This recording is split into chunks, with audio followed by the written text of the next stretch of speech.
It's a verb that depends on the thing that's being described. So for instance, if I say that ana usalli, I pray, yeah, that could mean I make dua, I pray in the sense that Muslims pray, that they whatever. It could mean that I ask for supplication. So it has an array of meanings. When it's applied to the angels, it has a different meaning. So in the case of the angels, it means supplication. In the case of Allah, when that same word is used, it means blessings, salutations, blessings, and so on.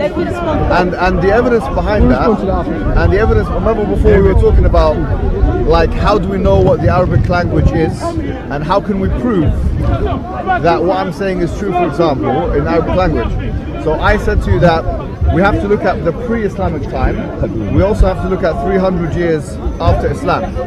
So in other words, because the Prophet died at about 11 AH, so about 300 AH. So when we look at that, we find that in the poetry that's used, the word salli, when it's applied to Allah, even in non-religious contexts, it means praise and blessings. When I say praise, I'm talking about praising. I'm not talking about praying. Okay, so إن الله وملائكته يصلون على النبي يا أيها الذين آمنوا صلوا عليه وسلموا تسليما. يصلون, it means to pray. Have you got a verb called blessing in the first part of the verse? There's only one verb. So only one verb, and there are two subjects. Correct. Yusallun, it means to pray. I've got an Arabic and a dictionary here. I've got it here. Yusallun, can you see? Yep, I can see it. What does it say here in the English? They pray. There you go. Can you also write for me if it wanted to say Allah bless? Or sorry, praise. Hamd. Yep. Different verb. It means he praised. You want to do it in the plural? Yeah. Ahmedun. Okay. So that's very, very different than what we just saw. It's a different verb. It's a different verb because it's a different meaning. Allah and his angels are praying upon the Prophet. The video we watched, Dawatim was telling us the verb changes according to who is practicing that action, according to the door of the word. That is the most ridiculous thing I've ever heard. Are you sure? If I say I speak, I'm the doer, right? And then I change that to Hatun speaks.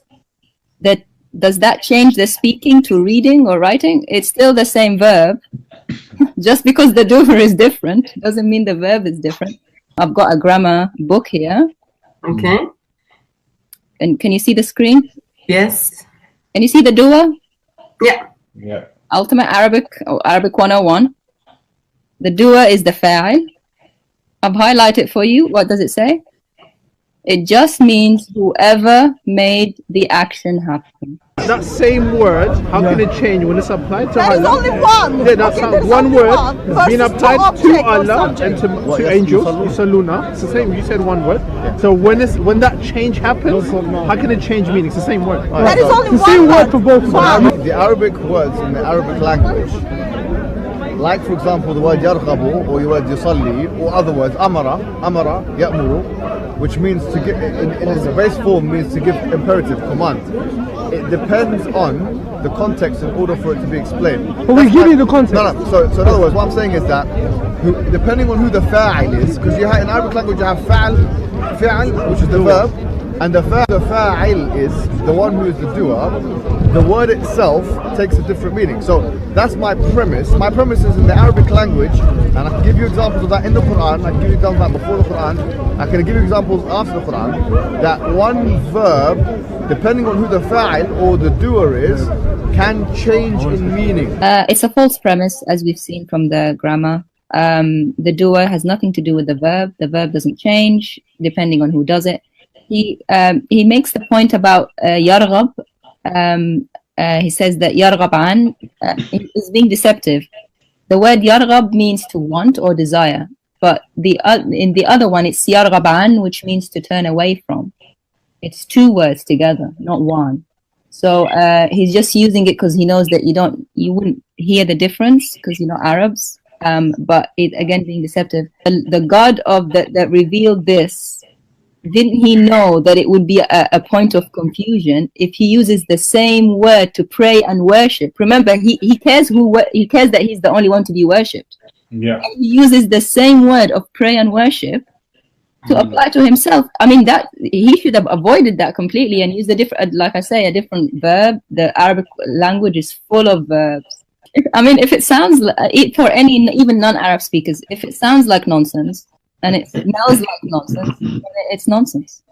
So give me the Islamic source that says this is saluna, this word, when it's used for Allah and when it's used for the angels, it's different. Okay, there's a hadith on it. Sure, let's get it out. Let's get the hadith in Bukhari. We go Bukhari, 21st century. So that's a good question. I've never ever seen you use a reference before, ever. Let's get the reference out. So Allah says, whoever... No, we want the reference. We want the reference. So we want the reference. 7,299 Bukhari hadith there, okay? So which one is this? Which one? Okay, so Give us the reference. The numbers are different depending on the... Right, so give us the one you know. Give it to Google, sir. No. Just Google it out. See, Muhammad never ever gives reference. Google. Okay, let's go. So the reference, I'm going to give you the hadith and then you can find it yourself. No, we want the reference. Sahih Bukhari has 9 volumes. So give us the reference. Well, the numbers, 10 volumes, I'm sorry. No, but even though, the thing is, in Arabic, you don't have numbers like that. No. The hadith says, the hadith explains what the word salli means, respect to Allah. It means الذكر في الملأ الأعلى. الذكر في الملأ الأعلى. That Allah أو الثناء في الملأ الأعلى, which means that it is mentioning that person's name in a higher station. So in other words, it's a praising, not praying, but praising that person. That is a hadith. That you should ask for that reference. No. Where do I start with the lies? That hadith doesn't exist. Are you sure? The closest I could find to, he said exactly, whoever prays upon the Prophet, Allah mentions him in a higher setting. Right? That's what he said. Yeah. He said like with the angels. The closest I could find is this hadith here. Okay.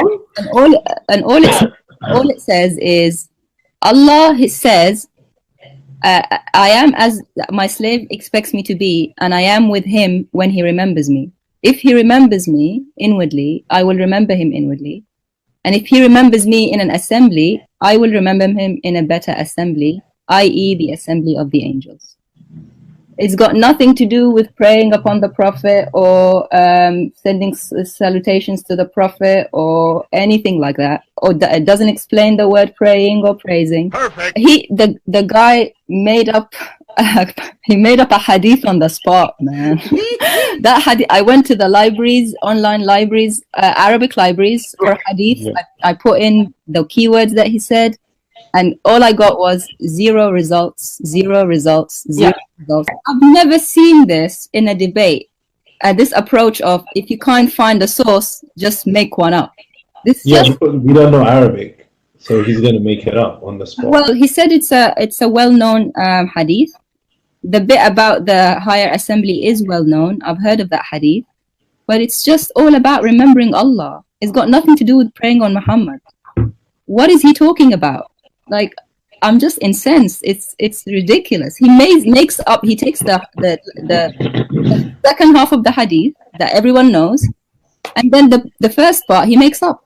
He says, "Whoever prays on the Prophet." It doesn't say that. That doesn't exist. Prophet Muhammad Hijab, peace be upon him, said, "Whoever prays upon the Prophet, Allah mentions him in a higher setting." That doesn't exist. Oh, and by the way, the numbers. Yeah, we have numbers. Arabs are not like this backward civilization that, we don't have number, we're Arab. We have numbers. Arabs have numbers, specifications. I have to be honest with you. You guys are non-Arab speakers. Why do you always hide behind the Arabs? You don't know about the hadith. So, Okay, give me your Bukhari version. okay, let me get it. He's gonna get out. Alright. So we're gonna fight about time, yeah. This is the first time I've ever seen you. We're actually gonna have a record, a world record. Broken in speaker school now. He's gonna give us a reference. I want to see it. Okay. No, but we'll give it to you. Is he David the Prophet? Stop, man. You're desperate. And stop being racist. Godwin? Honestly, I've watched that video. I've never seen so many lies done with such a blank, a straight face in my life. It's like I'm in the Twilight Zone, Okay. Can I just say something? The Arabic language is so rich with verbs. I just showed you the one to say praise. Why couldn't Allah just, if He meant something else, give you another verb? I mean, I thought the Quran is meant to be a miracle of the Arabic language. So, evidence whatsoever. That's the bottom line. We've got no evidence. And this is the leader of the Islamic Dawah team.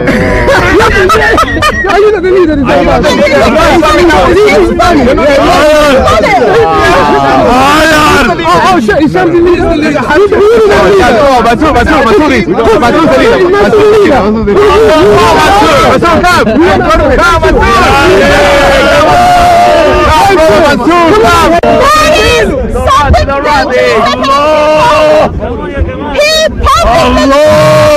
Once again, Yes, you press my friend. When they're in a corner, they don't have anything to say, but they know you guys are not Arab. So, oh, you're not Arab. You don't understand, and walk away. Yeah. It's not gonna. These days are